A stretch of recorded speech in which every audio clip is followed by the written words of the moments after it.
Saker mini electric chainsaw. Haven't even opened it yet. So this was provided to me by Saker to test and demonstrate. That's what we're going to do here. And I'll explain why you might need one of these coming up.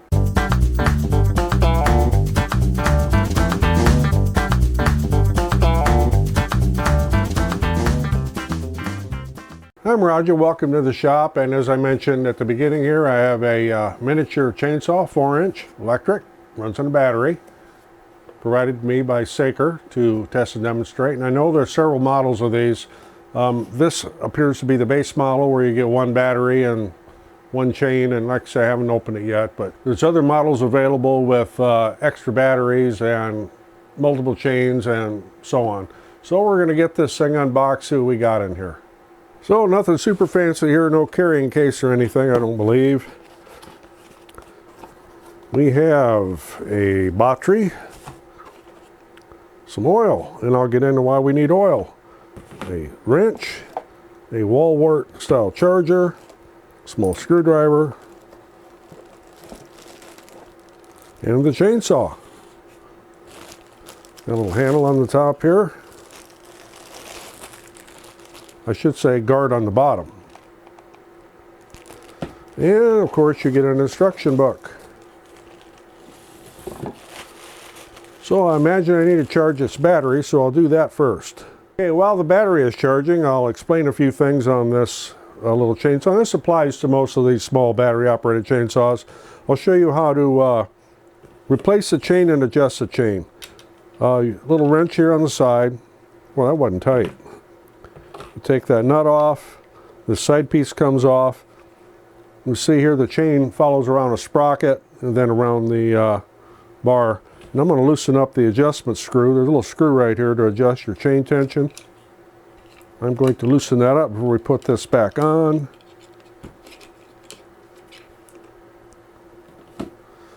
That's this screw right here. So I'm going to loosen this up a little before we put this back on. Now when you're putting a chainsaw chain on, you want to make sure you don't get it on backwards. So if you look at the teeth here, this is the cutting edge and that will run towards the saw. So you want it like this. Get a little close up there.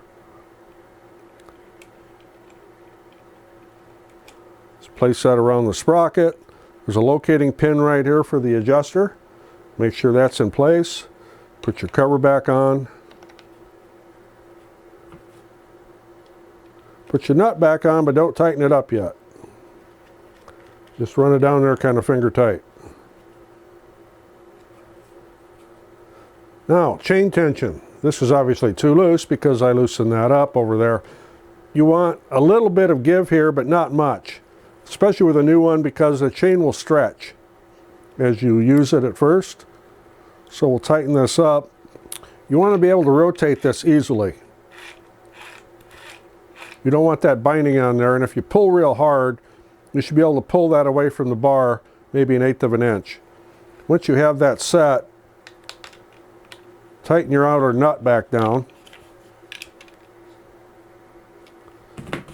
And take your little screwdriver and give that screw just a little bit of a snug there.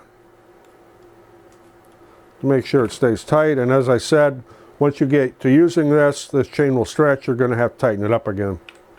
But again, you need to be able to move that easily with your fingers. And do this with the battery off of it. Don't leave the battery on it when you're messing with the chain. Okay, now next, you're going to have to oil the chain. That gives you a little bottle of oil here, and I'm going to use actual chain lube because I have a can of it handy and I can spray it. But let's see if the battery's charged up yet. So here's the battery, and the charge port's right here. So this will plug in right there. So obviously you can't charge this while it's on the saw. You have to take the battery off to do that. So this just slips on down here.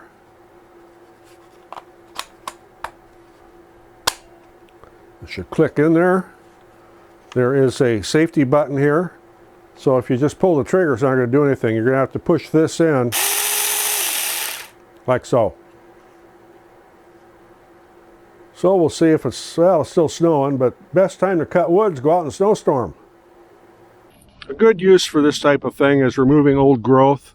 from overgrown hedges and bushes and such, and this is one of them, and I am going to give you a little bit of a demonstration here.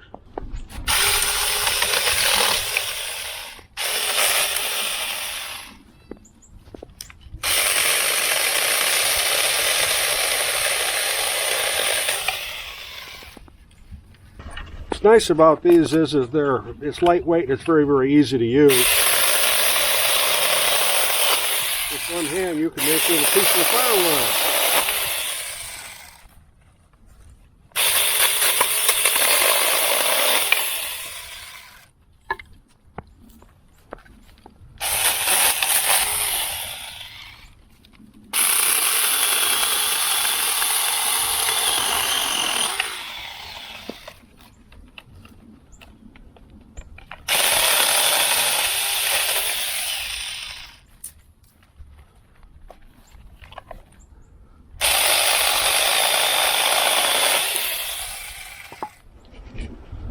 So it's pretty much just that easy, and I've had enough about being out here in a snowstorm.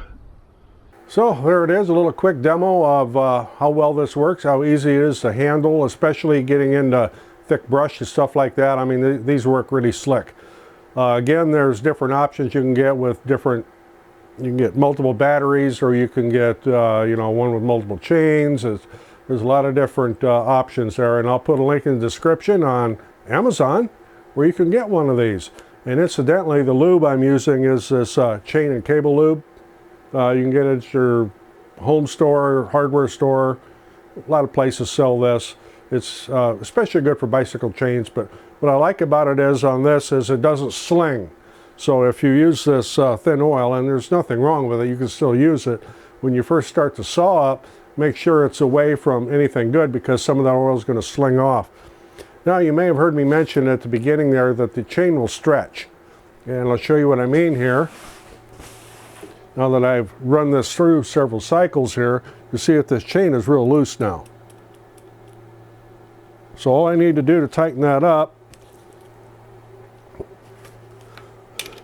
loosen my little nut right here a little bit, take the screwdriver,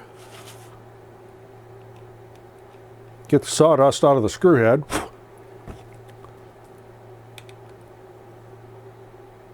and just tighten that up a little bit till it turns easy again.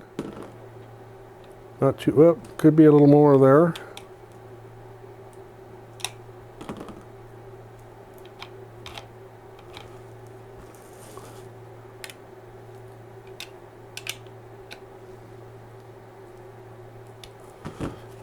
And then pop your battery back on.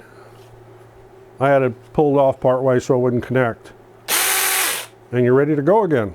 And of course, with the battery on, it does stand up real nice when you're out and about and working, and just stand it on the ground. How long it takes to charge the battery, I don't know.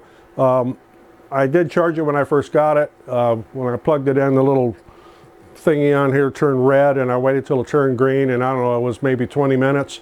But I don't know how much charge was in that battery out of the box.